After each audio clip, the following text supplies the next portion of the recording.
ಕೊನೆಯದಾಗಿ ಮೀನ ರಾಶಿಗೆ ಎಲ್ರಿಗೂ ಹೇಳ್ತಕ್ಕಂಥದ್ದು ಏನು ಅಂದರೆ, ಆರೋಗ್ಯ ಸಮೇತವಾಗಿ ನಿಮ್ಮ ಇಂಪಾರ್ಟೆಂಟ್ ಏನು ಅಂದರೆ, ಶನಿ ಜನ್ಮಕ್ಕೆ ಬಂದಿದ್ದಾನೆ. ಸೊ ಯಾರ ಹತ್ರ ಜಗಳ ಮಾಡ್ಕೊಳಕ್ಕೆ ಹೋಗಬೇಡಿ, ಯಾವ ಕಾಲಕ್ಕೂ ಕೋಪಗಳು ಮಾಡ್ಕೊಳಕ್ಕೆ ಹೋಗಬೇಡಿ, ಸೌಮ್ಯವಾಗಿರ್ತಕ್ಕಂಥ ಅವಕಾಶವನ್ನು ಮಾಡ್ಕೊಳ್ಳಿ. ಯಾವ ಕಾಲಕ್ಕೂ ಕಣ್ಣನ್ನು ಹುಷಾರು, ಅಂದರೆ ಯಾವುದಾದ್ರೂ ಕಣ್ಣು ಉಜ್ಜಕ್ಕೆ ಹೋಗಬಾರ್ದು, ಏನೋ ಧೂಳು ಬೀಳುತ್ತೆ, ಚಿಕ್ಕದನ್ನು ದೊಡ್ಡದು ಮಾಡುತ್ತೆ. ಯಾವ ಕಾಲಕ್ಕೂ ಅಕಸ್ಮಾತ್ ಸೊಳ್ಳೆ ಕಚ್ಚಿತು, ಚೆನ್ನಾಗಿ ಕೆರೆದು ಬಿಟ್ಟಿರ್ತೀರ, ಗೊತ್ತೇ ಆಗಲ್ಲ, ಅದು ಚಿಕ್ಕ ಹುಣ್ಣು ದೊಡ್ಡದಾಗತ್ತೆ, ಅಂಥ ಜಾಗಕ್ಕೆ ಹುಷಾರಾಗಿರಬೇಕು. ಯಾರು ಯಾತ್ರೆಗಳು ಮಾಡಿ ಹಾಕಿದರೆ ರಾತ್ರಿ ಪ್ರಯಾಣಗಳು ಮೀನ ರಾಶಿಯವರು ಮಾಡಲೇಬೇಡಿ. 6 ಗಂಟೆ, ನಿಮ್ಮ 4 ಗಂಟೆಗೆ ಹೊರಗಡೆ ಇದ್ದರೆ 8 ಗಂಟೆ ಕಾರ್ಯಕ್ರಮ ಇದ್ದರೂ 6ರಿಂದ 8 ಗಂಟೆಗೆ ಅಲ್ಲೇ ಮುಗಿಸ್ಕೊಂಡು ಒಂದೇ ಸಲ 12 ಗಂಟೆಗೆ ಬನ್ನಿ. ಆದರೆ ಮನೆಗೆ ಬಂದು ಕೈಕಾಲು ಮುಖ ತೊಳ್ಕೊಂಡು ಮತ್ತೆ ಹೋಗ್ತೀನಿ ಅಂತ ಮನೆಗೆ ಬಂದ ಮೇಲೆ ಸಾಯಂಕಾಲದಲ್ಲಿ 6 ವರ್ಷದ ಕಾಲ, 6 ತಿಂಗಳಲ್ಲ, 6 ದಿನ ಅಲ್ಲ, 6 ವರ್ಷದ ಕಾಲ ಸಂಧ್ಯಾಕಾಲ ರಾತ್ರಿ ಪ್ರಯಾಣಗಳು ಹುಷಾರು ಹುಷಾರು ಹುಷಾರು. ಹೊಸ ಗಾಡಿಗಳು ತಗೊಳ್ಳಾಗಿದ್ದರೆ ಯಾರೂ ತಗೋಬೇಡಿ. ಯಾವ ಕಾಲಕ್ಕೂ ಏಕಾಗ್ರತೆಯಿಂದ ಒಬ್ಬರೇ ಇರತಕ್ಕಂಥ ಅವಕಾಶವನ್ನು ಮಾಡಿಕೊಳ್ಳದೆ ಜೊತೆಗಿರ್ತಕ್ಕಂಥದ್ದು. ಏನೇ ಕಷ್ಟ ಬಂದರೂ ಯಾರ ಕೈಲಾದ ಜೊತೆಯಲ್ಲಿ ಹೇಳ್ಕೊಳ್ತಕ್ಕಂಥದ್ದು ಅವಕಾಶ. ಊಟ ಉಪಚಾರ ಅಲ್ಲಿ ಯಾವ ಕಾಲಕ್ಕೂ ಜ್ಞಾಪಕ ಇಟ್ಕೊಳ್ಳಿ. ಅನ್ನದ ಪದಾರ್ಥ ಕಮ್ಮಿ ಮಾಡಿದ್ರು, ಫಲಹಾರಗಳನ್ನು ಜಾಸ್ತಿ ತಿನ್ನಿ. ಯಾಕೆ ಅನ್ನ ಅಂದರೆ ಇನ್ಫೆಕ್ಷನ್ಸ್ ಅಂತ ಹೇಳುತ್ತೆ. ಅನ್ನವನ್ನು ಕೆಂಪಕ್ಕಿ ತಿನ್ನಿ, ಬೇಕಾದರೆ ಸ್ಟೀಮ್ ಅಕ್ಕಿ ತಿಂತಕ್ಕಂಥದ್ದು ರಾ ಅಕ್ಕಿ ತಿನ್ನಿ ಹೊರತು ಬೇರೆ ಬೇರೆ ಅನ್ನಗಳು ತಿನ್ನಬೇಡಿ. ಯಾಕೆ ಅಂದರೆ ನೀವು ಅನ್ನಗಳು ಚೆನ್ನಾಗಿ ಬೇಯಿಸದೇ ಇರೋ ಅನ್ನಗಳು ಹೋಟೆಲಲ್ಲಿ ತಿನ್ನೋದು, ಯಾವುದೋ ಮಜ್ಜಿಗೆಯನ್ನು ಉದುರುದಾಗಿರೋ ತಿನ್ಬಿಡೋದು, ಸೋಡಾ ಹಾಕಿರೋ ಅನ್ನ ತಿಂತೀರಾ, ಗ್ಯಾಸ್ಟ್ರಿಕ್ ಉತ್ಪತ್ತಿ ಮಾಡೇ ಮಾಡ್ತಾನೆ. ಜೀರ್ಣಶಕ್ತಿ ಫುಲ್ ಕಮ್ಮಿ ಆಗುತ್ತೆ. ಶನಿ ಯಾವತ್ತು ಬಂದು ಕೂತ್ಕೊತಾನೆ, ಜೀರ್ಣಶಕ್ತಿ ಕಮ್ಮಿ, ಪ್ಲಸ್ ಟೆನ್ಷನ್ಸ್ ಜಾಸ್ತಿ ಆಗುತ್ತೆ.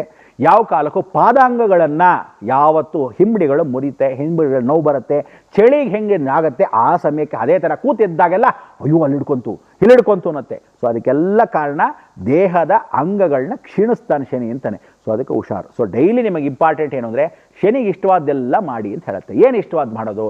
ಬಿಳಿ ವಸ್ತ್ರದ ಮೇಲೆ ಮಲ್ಕೋಬೇಕು, ಬೆಡ್ ಮೇಲೆ ಕಲರ್ ಬಟ್ಟೆಗಳ ಮೇಲೆ ಮಲ್ಕೋಬಾರ್ದು.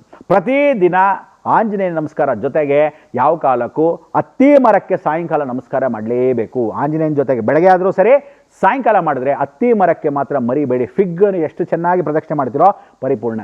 ಬನ್ನಿ ಮರ ಇದ್ದುಬಿಟ್ರೆ ಅಂತೂ ಇನ್ನೂ ಜನ್ಮದಲ್ಲಿ ಶನಿ ಇದ್ದಾಗ ಬನ್ನಿ ಮರ ತುಂಬ ಇಷ್ಟ. ನೀಲಾಂಬರೋ ನೀಲ ವಪುಹು ಕಿರೀಟಿ, ನೀಲಾಂಬರೋ ನೀಲ ವಪುಹು ಕಿರೀಟಿ ಅಂತ ಒಂದು ವಿಶೇಷವಾಗಿ ಬನ್ನಿ ಮರದಲ್ಲೇ ಕೂತಿರ್ತಕ್ಕಂಥವನು ಶನೇಶ್ವರ. ಅದಕ್ಕೆ ಬನ್ನಿ ಮರನ 9 ಪ್ರದಕ್ಷಿಣೆ ಹಾಕೋದು ಸಾಯಂಕಾಲದ ಹೊತ್ತು ಮಾಡಿದರೆ ಸೂರ್ಯ ಅಸ್ತವಾದ ಮೇಲೆ ಭಾಳ ವಿಶೇಷ. ಮೀನ ರಾಶಿ ಶುಕ್ರನ ಮನೆ.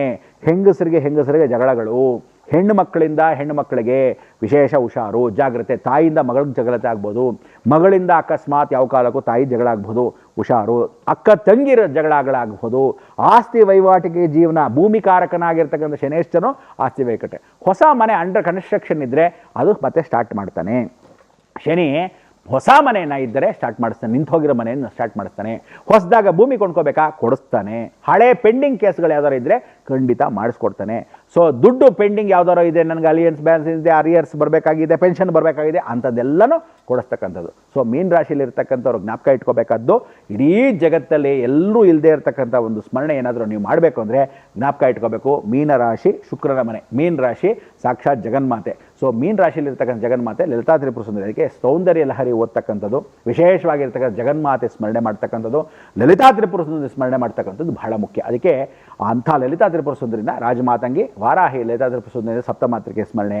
ಎಲ್ಲ ಹೆಣ್ಣು ದೇವತೆಗಳು ಎಲ್ಲೆಲ್ಲಿ ಇರ್ತಾರೋ, ರೌದ್ರವಾಗಿರ್ತಕ್ಕಂಥ ದೇವಿ ಆದರೂ ಸರಿ, ಅಮ್ಮನವ್ರಿಗೆ ಅರ್ಶಿನ ಹಚ್ಚಿದರೆ ಅರ್ಶಿನ ತೊಗೊಂಬಂದು ನೀವು ಹಚ್ಕೊಳ್ಳೋದಾಗಲಿ, ವಿಶೇಷವಾಗಿ ಅಮ್ಮನವ್ರಿಗೆ ನೈವೇದ್ಯ ಆಗಿರ್ತಕ್ಕಂಥ ಪದಾರ್ಥಗಳನ್ನ ನೀವು ಸ್ವೀಕರಣೆ ಮಾಡೋದಾಗಲಿ, ಅಮ್ಮನವ್ರಿಗೆ ಆವಾಗ ಬಿಡಿ ಹೂವು ಅಲಂಕಾರ ಮಾಡೋದಾಗಲಿ, ಆ ಅರ್ಚನೆ ಮಾಡಿಸೋದಾಗಲಿ ಅವಳು ತುಂಬ ಇಷ್ಟಪಡ್ತಾಳೆ. ಸೊ ಇಷ್ಟು ರಾಶಿ ಫಲಗಳನ್ನು ಏನು ಕೆಟ್ಟದಾಗತ್ತೆ ಹುಷಾರಾಗಿರಿ ಅಂತ ಮಾತ್ರ ಹೇಳಿದ್ನೆ ಹೊರತು, ನೀವು ಕಾರ್ ತೊಗೊತೀರಾ ಒಳ್ಳೇದಾಗತ್ತೆ, ನಿಮ್ಮ ಬಂಗ್ಲಾ ತೊಗೊತೀರಾ ಒಳ್ಳೇದಾಗತ್ತೆ, ನಿಮಗೆ ಒಳ್ಳೆ ಮದುವೆ ಆಗುತ್ತೆ, ಇದು ನಾನು ಯಾವುದೂ ಹೇಳಲ್ಲ. ಯಾಕೆಂದರೆ ಇದೆಲ್ಲ ಸಾಧಾರಣವಾಗಿ ಎಲ್ಲ ಟಿ ವಿಲಿ ಹೇಳ್ತಾರೆ, ಎಲ್ಲ ಮಾಡ್ತಾರೆ. ಈ ಎಚ್ಚರಿಕೆ ಯಾಕೆ ಕೊಟ್ಟೆ ಅಂದರೆ, ಇದನ್ನು ಇಂಪಾರ್ಟೆಂಟ್ ಆದಾಗ ನೀವೆಲ್ಲರೂ ಚೆನ್ನಾಗಿದ್ದರೆ ಎಚ್ಚರಿಕೆ ತೊಗೊಂಡ ಮೇಲೆ ಈ ಉಗಾದಿ ಹಬ್ಬಕ್ಕೂ ಸಾರ್ಥಕತೆ ಸಿಗುತ್ತೆ. ಸೊ ಈ ಉಗಾದಿ ಹಬ್ಬದಿಂದ ನಿಮಗೆಲ್ಲರಿಗೂ ಆಯುರಾರೋಗ್ಯ ಐಶ್ವರ್ಯ ಕೊಟ್ಟು ಕಾಪಾಡಲಿ.